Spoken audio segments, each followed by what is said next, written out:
राज्यातल्या लाडक्या बहिणींची संख्या महिनाभरात 5 लाखांनी घटली आहे।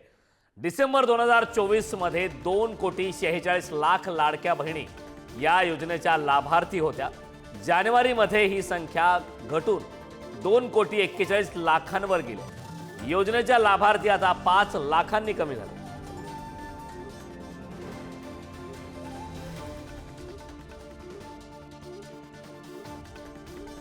चारचाकी असणाऱ्यांचे अर्ज बाद होणार। संजय गांधी निराधार योजनेच्या लाभार्थी 2,30,000 आहेत।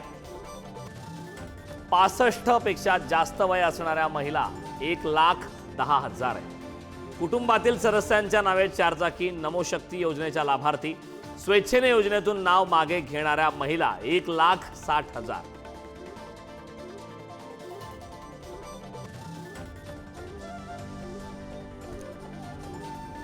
एकूण अपात्र महिला 5 लाख।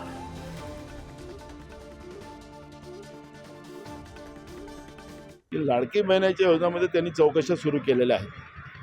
ज्यांनी त्यांच्या नॉर्म्समध्ये आता नॉर्म्स त्यांनी तयार केले, त्या नॉर्म्समध्ये नसतील तर त्यांच्यावर दंडात्मक कारवाई केली जाणार अशा पद्धतीची भीती निर्माण केलेली आहे। आणि सरकारने जेव्हा ही योजना सुरू केली त्यावेळेस सरकारने सांगितलं होतं की आम्ही ह्या लाडकी बहीण योजना आम्ही सगळ्यांनाच चालू करतो आहे असं सरकारने जाहीर केलं होतं। राज्याच्या मुख्यमंत्र्यांनी जाहीर केलं होतं, सगळ्यांनी घेतलं। महाराष्ट्रातलं नव्हे तर बांगलादेशच्या महिलांनी या योजनेचा फायदा घेतला। सरकारला त्यावेळेस याच्यातले धोके आणि त्रुट्या का माहिती नव्हत्या।